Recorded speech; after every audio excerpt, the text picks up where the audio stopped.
Previously on Papa Pits TV. Char. Mga paps, tuloy na natin tong part 2 ng ating short ride to Laguna. Let's go! Hello mga paps. So while waiting sa nating kasama, by the way, nandito tayo ngayon sa Macdo, Santa Rosa. Usual traffic na. Isa pa sana kami kasama na bali-apat sana kami. Kaso, ganun pa rin. Hindi talaga maiwasan na last minute may back out. A few moments later. So, after waiting for 30 minutes mga paps, yung hinihintay natin na kasama, di na pala dadaan dito sa Macdo, Santa Rosa. Pandral na daw siya.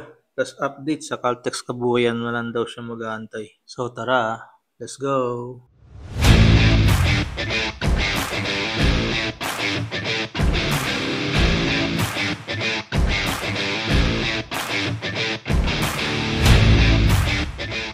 Dito pala daw sa Caltex Santa Rosa mag-aantay, hindi sa Kabuyaw. Pero wala pa rin si Pops Tonyo dito. Bayan! Kaya tara Pops, larga na ulit. Hanapin natin si Pops Tonyo. Let's go!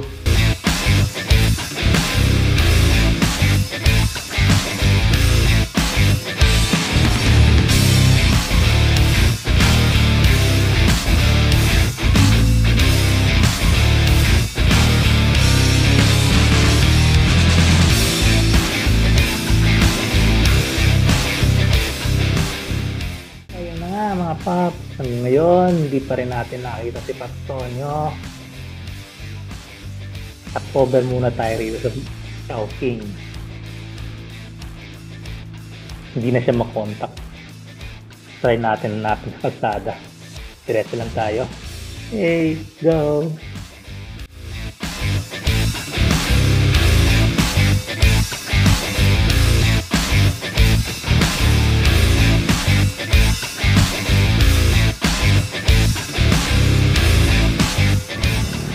So yun na nga mga paps, last update ni Pops Tonyo. Nasa Pansol, Laguna daw siya. Bale, hindi na siya napandagan. Hindi na lang daw siya mag-aantay. So yun na nga, mahirap pag ganito na masyado tayong nagre-rely sa text message sa cellphone. Dati naman pag sinabi na ganitong lugar magkikita kasi wala nga mga cellphone nun. Yun na kagad yung pinag-usapan. Antay ka dun kung mag-aantay ka. Anyway, so wakas makita na rin dati sa Pops Tonyo. So, let's go!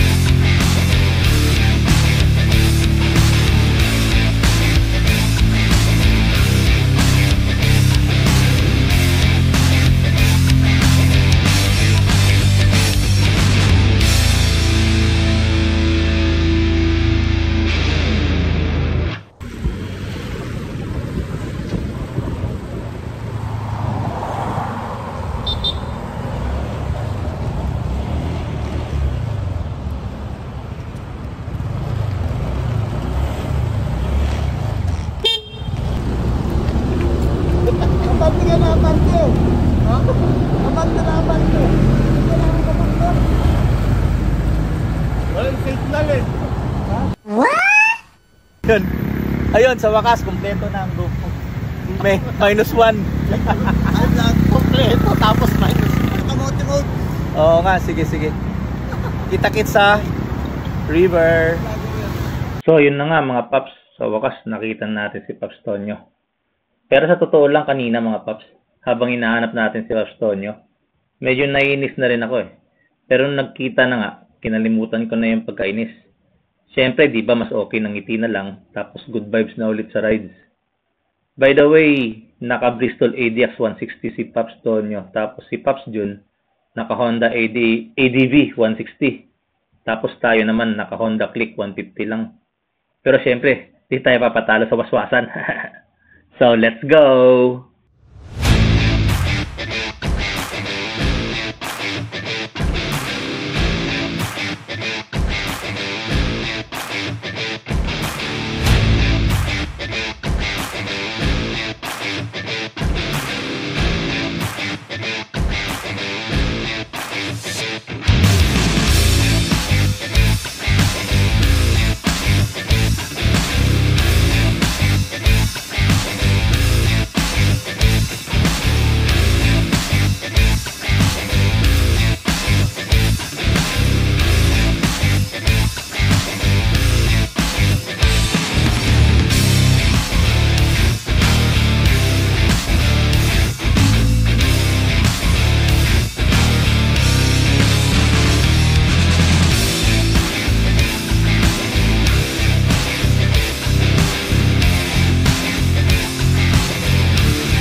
So ito na nga mga paps, narating na natin ang bayan ng Sinuloan. Dadaan muna tayo ng palengke. Mamimili muna tayo ng mga may ihaw dun sa ilog. At late breakfast na rin muna. Anyway, hanggang dito na lang muna itong vlog natin mga paps. Salamat sa panonood. Abangan ng part 3. Let's go!